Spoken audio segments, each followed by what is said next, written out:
Hey everybody, hey everybody. We're here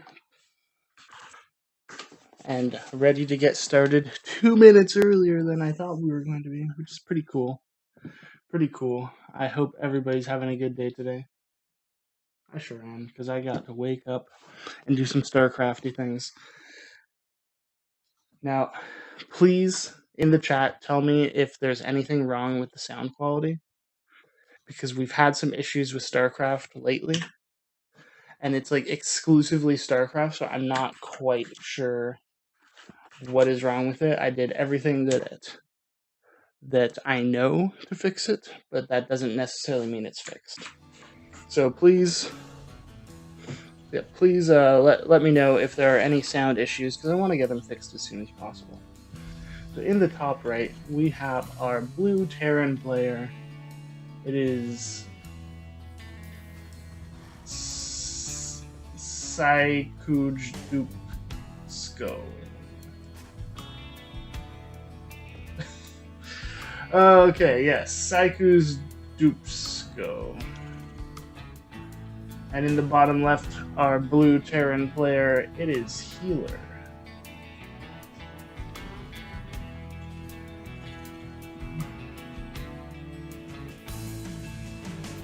Sometimes I look at the games I choose and I was like, what made me decide to cast the one game with a player's name who I cannot pronounce? Oh well. So, Dupsko, moving out on the map with this scouting SCV. I believe we had some sort of early game banter there. I don't quite know what it was though. Possibly something cheeky coming up from Dupsko though. And Healer looking like he's going to be gearing up for a fairly standard TVT. One of the only matchups where Reaper Expand isn't the most common thing to do. Ends up being a lot more one-basey.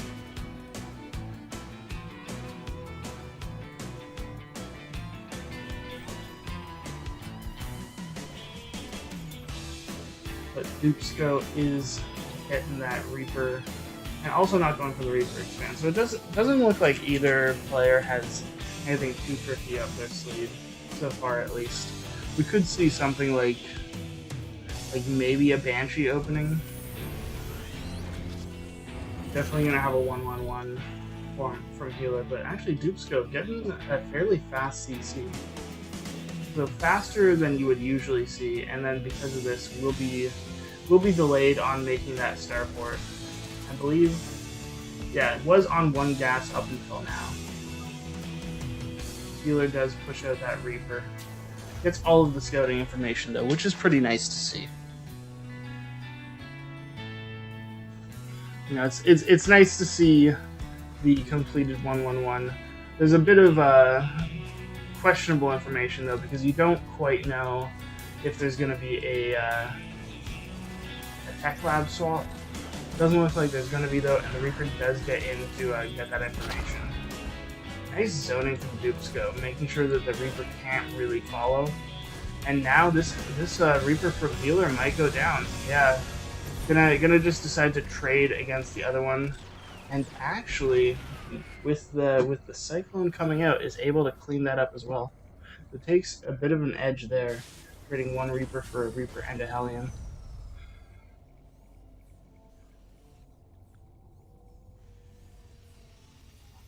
And with Healer already ramping up the production faster than Dupsko, that's a fairly significant advantage in the early army.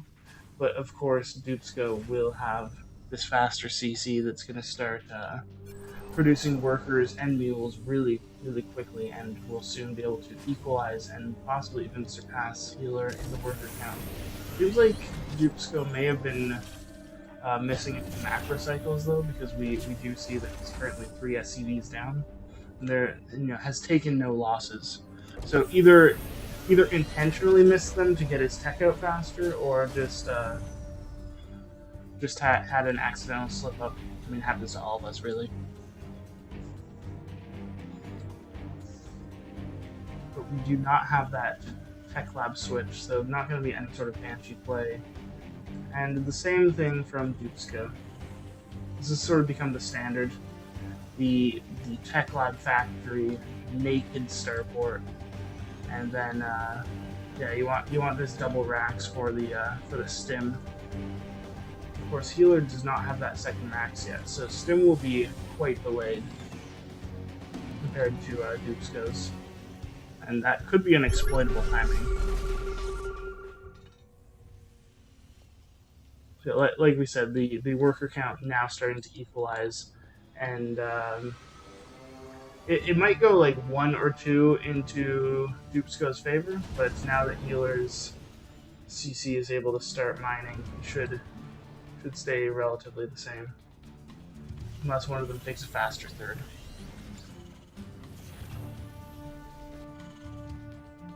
But in this matchup, by the time you get your third, you're almost done with making SCVs anyway, so it's kind of a moot point.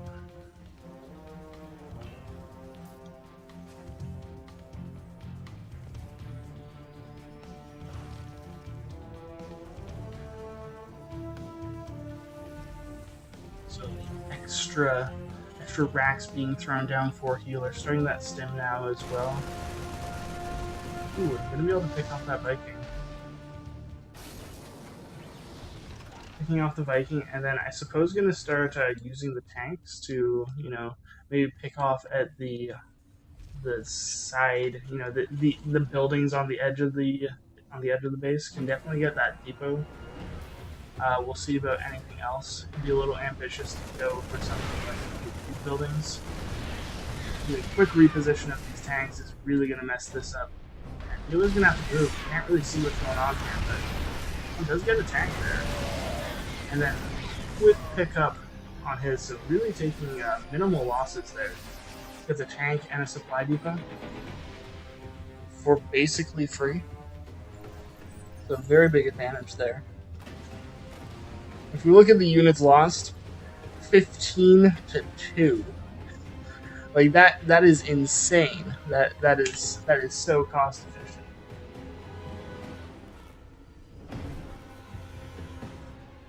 Especially since one of those units was, the expensive tank.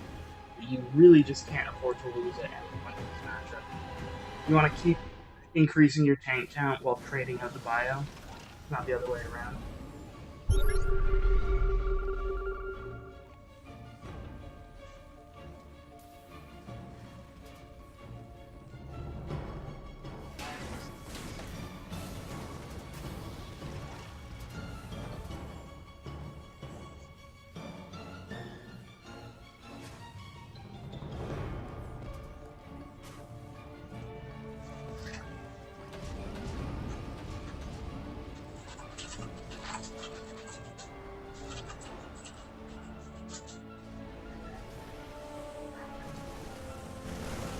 So we do have Dupsko coming over here to hit these back rocks. A shot from the tanks, taking out a few of the Marines, the others. There's a lot of medevac energy, so over time, this will be taken care of.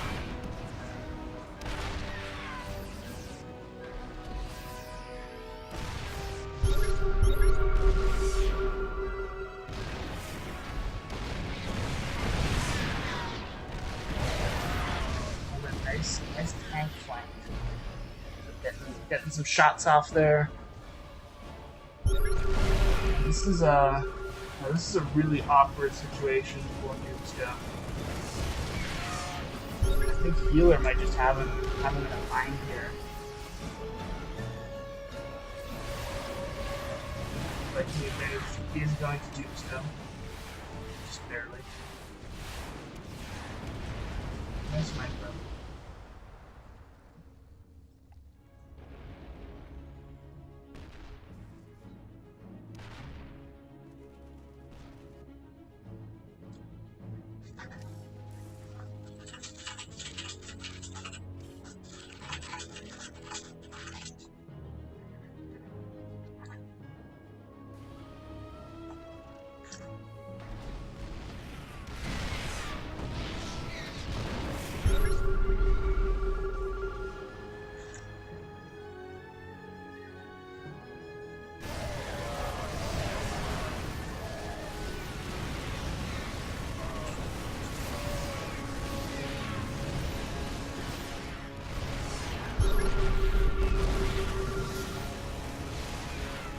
Yeah, now healer in here getting a serious amount of damage from forcing the lift on that 60.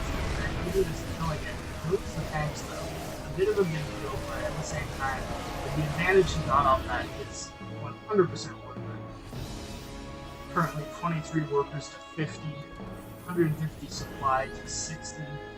Every possible advantage going to healer here.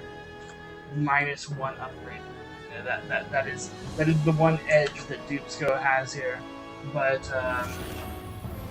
you're gonna have to really leverage that advantage.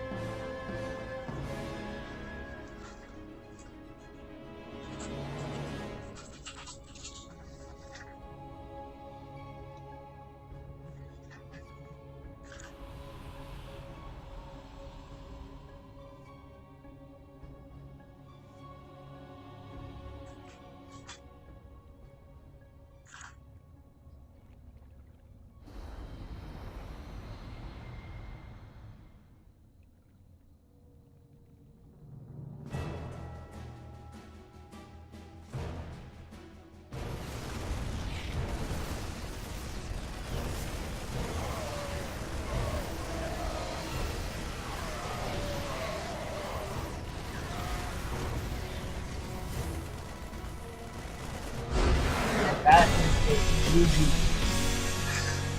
Sorry for the lack of commentary at the end. I'm running a one-man show at the moment, taking